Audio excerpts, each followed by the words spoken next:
Hello, I am Heather, And I'm Amy. and we are ever so clever with conversations with Amy and Heather, the Experience Empaths. And today we're going to be talking about spiritual tools and the empath.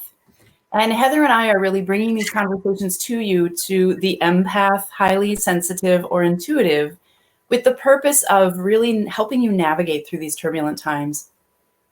Right? We got some show and tell today, I think. Ooh. We're going to show you and tell you some of our tools. I think some we use and some, so we're more familiar with those, and then some we'll just mention as well. But let us know maybe what you use too in the comments. I'd love to know what others are using for their tools as an empath, intuitive, or highly sensitive person. Mm-hmm. Awesome. So let's dive in, you guys. And once, post comments and so on too, because Heather will be taking a peek at those and navigating those. We'd like to hear what you have to say, like she said. But let's dive in, you guys. There are so many tools in the spiritual arena. No tool is the most appropriate, and no tool is right or wrong or any of that. It's really more what you feel attuned to, what really seems to work for you. So that's going to start us off with pendulums. Yeah. This is a pendulum. There's a little ball at the top. It's hard to see, so I don't drop it. So it kind of gives me something to hold on to. And some people will ask a yes and no question and then let it spin forward and backward or side to side or circle clockwise or counterclockwise. And you can set it by a question that is something concrete. Say it might be, is my middle name this? And then you say your middle name and you say, I want this to go clockwise if it's yes and counterclockwise if no. Pendulums don't work very well for me. And my daughter pointed out when I was at a show and I was teaching, she's like, Mom, maybe because there's an easier way for you. So I had to get people from the class, different classes I was teaching, to come up and do it. And some of them were ridiculous. They were moving their arm like this. And I'm like, well, I'm not sure. But really the idea is our intelligence or our knowing inside knows the answer and the response. And so when we hold our arms steady, of course, I'm holding my arm up very high. I wouldn't normally be doing this. Then we can ask it a question to confirm the yes, no, and then we can ask it other yes, no questions to get a response. And I have even used it at a container store to figure out if the bin I was going to buy would fit into the cubby thing that I had at home. And I had a necklace with a ball on the end, and I think the woman was ready to like poop her pants. She's like, what are you doing? Do you need some help? Take it out. So I just, be advised that while those are good things to do, it might be like, this is like need customer service heavy, crazy. Just watch what you're doing. You also can put your hands across your chest and stand upright with your legs kind of underneath your hips. And it's called muscle sway testing. And sway forward for yes, back for no, and ask, like, if you're somebody who's going to go to the store and there are 10 different types of supplement brands for vitamin C, and that's what you need, and you kind of know your body wants something specific, you could just say, is it in this row? Or is it, one of the first 5 that you see? And then muscle test, or is it one of these 10 that are here and offered? And that's another way to use our body. There are other finger methods and so on, but the interlocking, yeah. Yeah, so there are tons of ways to test that out. Heather, I'll pass it to you. Yeah, sure. Well, I use a lot of different things for clearing energy. So I use like sage. So I have a big sage. I know. That is like a mama sage. I know. Right. Where you really make sure you open the windows when you're clearing out, and your neighbors might wonder what is happening in your house too, with that smell. But if you don't like that scent, I use Palo Santo as well. That's my favorite, actually. So, or holy wood is what it's called. So they're just sticks of wood too that you light and use the smoke from that. So those are a couple of ways. Oh, I like sweetgrass. So those are clearing out the negative energy, making sure your windows are open so it does go outside of your home if you're doing it there, or I will do it outside around my own body. Sweetgrass then is bringing in the positive energy. So, and I do love the smell of sweetgrass. It has a different smell. So finding stuff like that for clearing energy is something that I do. Yeah, that's a great thing. And, I just had a friend who's a healer that told me to take sage, and I have a pain on my foot. And she said, take it and go counterclockwise where the pain is, kind of like moxa in acupuncture, and it will draw the pain out. And it definitely has changed. So I'm like, that's kind of cool too, if you have something going on in your body. But Heather, you're making me think of a story about incense. I'm just going to take a note here so I don't forget. Yeah. Because in the deeper episode, I might talk about this one. Just a story that I have that takes what we're talking about and clearing deeper. But that is, for a lot of people, it feels important. When I clear my house, which I rarely do because I kind of like living in the icky of it. It's weird, but I'm just lazy. So when I do it, I feel like my house feels more like there's more clarity there. It's not that it feels cleaner. It's like it feels more clear, literally. Yeah. So maybe intention-based clearing with your hands even could be creating something too. I know sometimes the smoke bothers me. Yeah. And I'll get a headache for a few days. So, but I do prefer Palo Santo to just the smell, and there's a little bit less smoke is what I prefer to over sage. And there are sprays. So I have used sprays too, like if I'm traveling. So when we went to Las Vegas one time, I'm like, I need something in the room. Like everywhere. Yeah, right. So I had like a clearing spray. I think it was sage spray, but I've used that in the room just because I was like, I'm not sure about this space.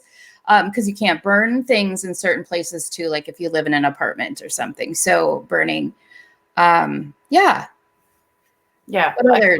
I love that about sweetgrass. I never knew that, Heather. I love sweetgrass. Yeah, it's like a braid. Yep. Yeah. So it's bringing in. So often we're clearing the negative out, but it's great to bring in the positive as well. So the sweetgrass brings in the positive. Yeah. I love that too. When I ride my bike, like out in the country, underneath the pine trees, the pine needles have that scent that's kind of sweet. Yeah. And now where I ride in the city where I live, there's one area where when the grass has just been freshly mown, you can smell that sweetgrass smell.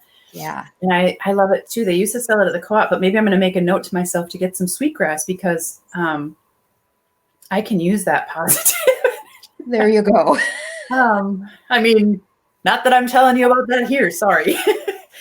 So you guys, there are many things to look at. One of the things that I want to jump into too, which actually Heather might have more information about this, but I'm just going to give a little whip share, is I buy stones that I'm drawn to, and I tend to be very, very drawn to jasper just as a human being. And I'm not sure why. The first piece I ever got was this piece, which is ocean jasper. I'm not sure if you can catch some of the subtleties, but there's kind of a bubbliness inside with circles.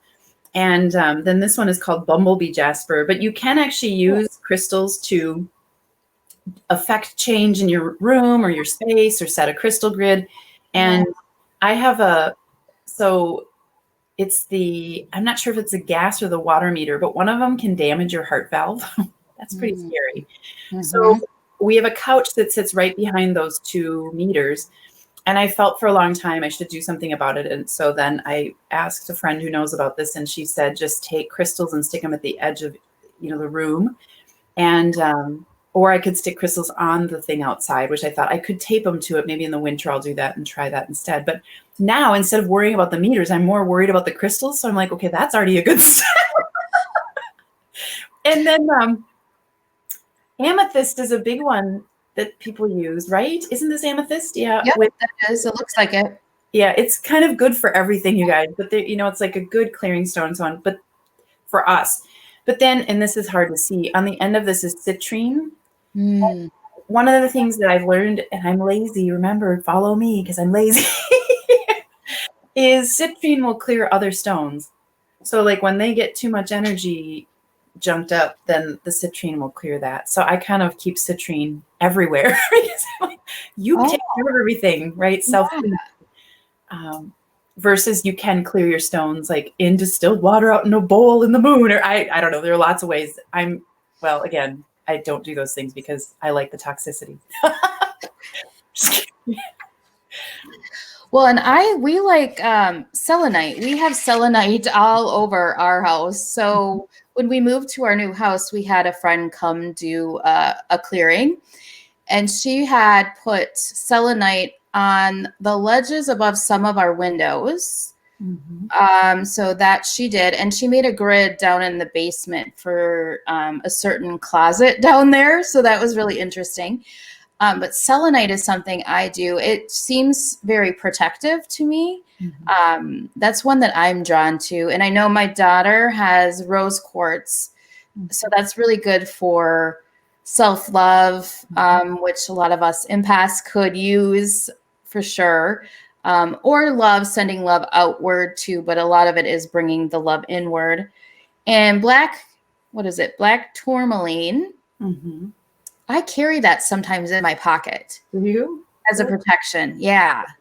When I go out into crowds or if I'm out with a lot of people, if I feel called, I'll grab one and I'll put it in my pocket. Interesting. I think obsidian might be the same. I'm not sure. Yeah. So I think too, what you're saying, whatever you're drawn to is probably what you're needing. So I've taken my kids to those stores that do sell. It's either metaphysical store or a rock type store, and let them choose, what they're drawn to. And that's probably what they're needing. Right. Absolutely. If you go and look, there is a book that I have that's like the rock book of all the meanings. So you can get something like that too, and then look up or just look online. And there's some people that are certified and they probably have more knowledge. And if you are one, please leave comments to what would be good for empaths. You guys are totally wrong. I can't reach my selenite, but it's like a wand. They're kind of these can be a wand. And I know that they're very healing. So when I had an illness for about 11 years that was bad for about 5 of it. And I would actually put that on my body when I'd sleep. I mean, like, this is going to be TMI, but I would sometimes like shove it in my bra strap in my clothing to keep it close to my body where it hurts. So, that was really interesting. But it seemed I've done that with stones, put them in my bra too for protection. So keep my girls safe. Wait a minute. What are we teaching here? Well, and clearing the stones too. I have done with salt water, or you can even do that with sage. Sound clearing and putting them outside in the moonlight. I know there's people that do them at certain times when it's a full moon, but even I think if you put them out in the moon at night and then take them in at around 11 or so, it's getting the moon and the sunlight. So I think that would help with clearing as well. So making sure you clear those too. Yeah. So another thing that we have are oracle cards, which this is my favorite deck. And it's called Animal Spirit, the Wild Unknown Animal Spirit. But I'll just quick show you guys. So with oracle cards or tarot cards, but those are a little bit different to me personally. There are spreads inside of the books that tell you how to lay them out if you want to do that. I think in this one there aren't, because I think that this probably, well, I guess she does do it. So it would look something like that, where it would say, okay, you can do a 4-card spread or a 2-card spread or whatever you want to know, you need to understand. And then you just do it however you want. Some people shuffle the deck. I don't. Again, look at your source. I just go like this and then ask the question and pick it up where I need, where I feel called to. And there's one of the cards. These are just really beautiful cards. But and that's a nice way to touch base if you aren't trusting your own intuition or you aren't trusting yourself, to say, okay, let me get a deeper look at this. So there are many different types of decks, like Sonia Choquette has, these are old, but Carolyn Mace, these are also very old, but those are kind of cool ones. And they're animal decks and all sorts of things. So, go on Whole House at like the holidays, and they used to have decks for $5. So I just buy a bunch of decks. Yeah. I have a lot of decks. I like this one I just recently got.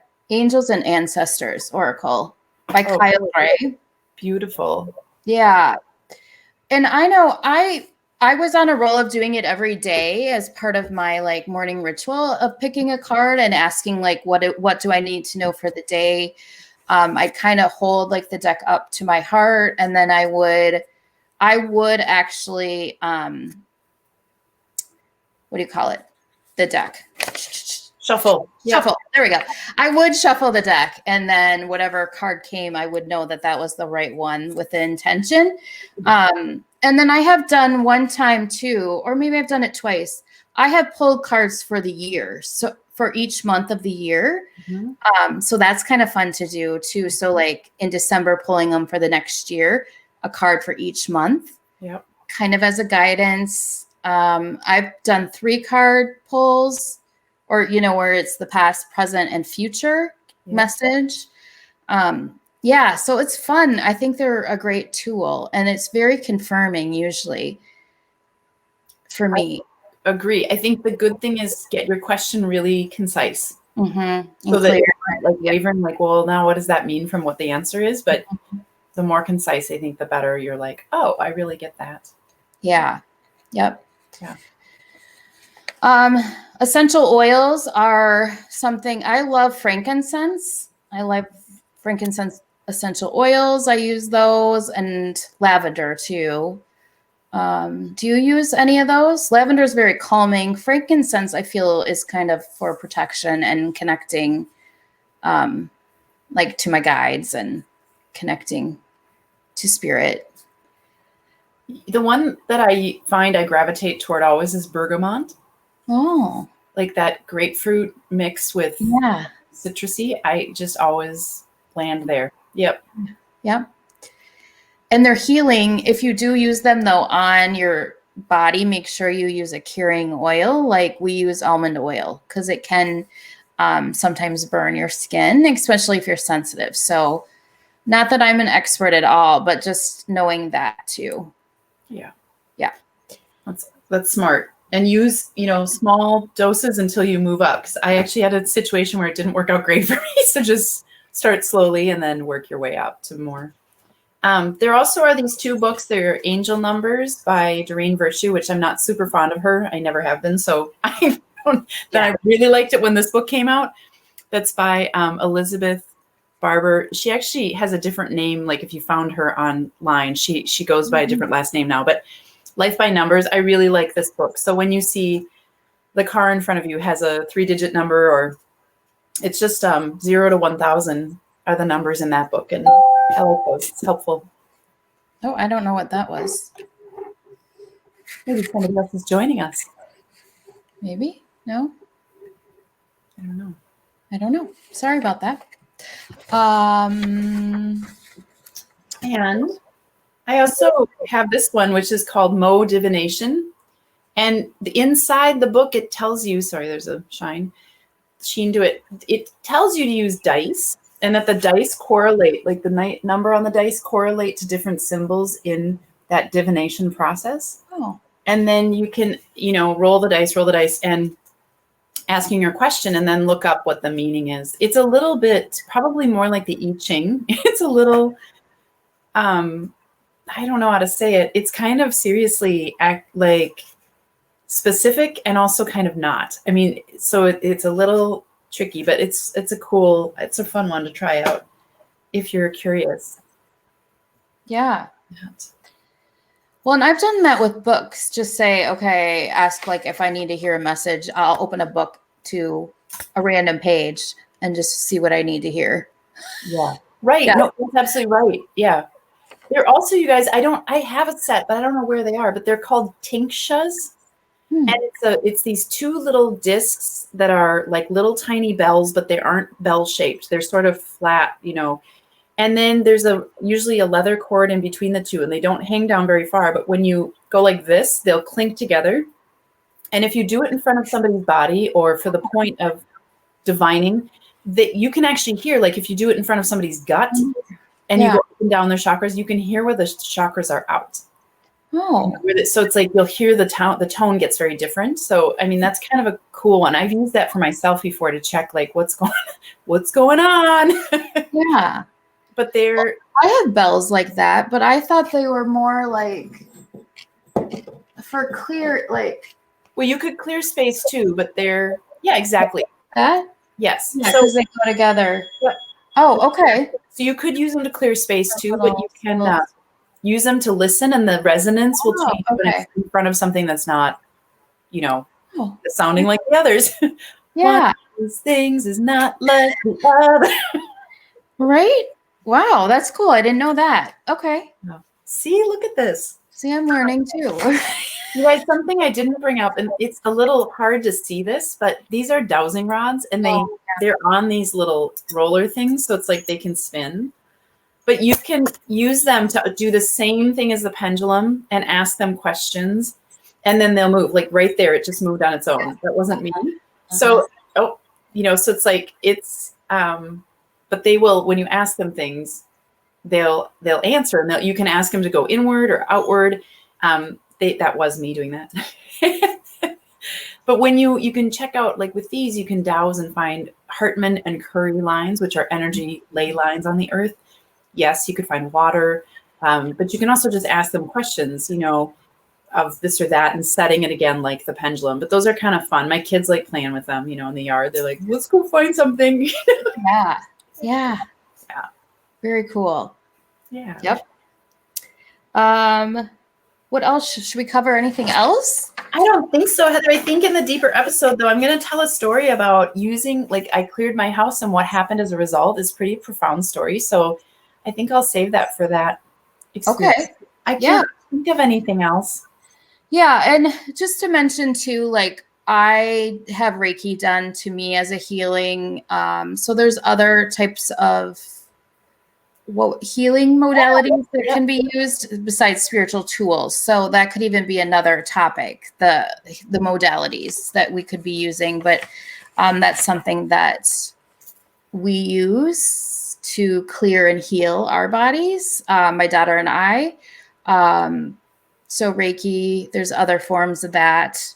And we can talk about that at another time or in the deeper conversation as well, because we're at about 20 minutes. So, well, and I think, just to reiterate, the empath, highly sensitive and intuitive person tend to be more naturally curious and aligned to wanting to know about the spiritual. That's why we're bringing this up. It's not that we're trying to teach you or influence you. It's more people who fall into that tend to be more curious about that. So that's why we're bringing this to you. Yeah. Awesome. And we have an angel with us that keeps binging bells. Yeah. And I don't know if it's likes or what is the dinging. So we will figure that out. But thank you for joining us today. Our next episode is going to be the empath and guilt. So next week for the big one, let's come and be a part of that. Yeah, that sounds fun, right? No. So we'll talk about that and ways to handle that. And if you want to become one of our Patreons, I'll put a link in here. You get to see and hear our deeper conversation that Amy and I continue after this Facebook Live. And those of you that are members, we appreciate you. And again, thank you for joining us, and post any questions you may have. Thanks, everyone. All right. Thank you.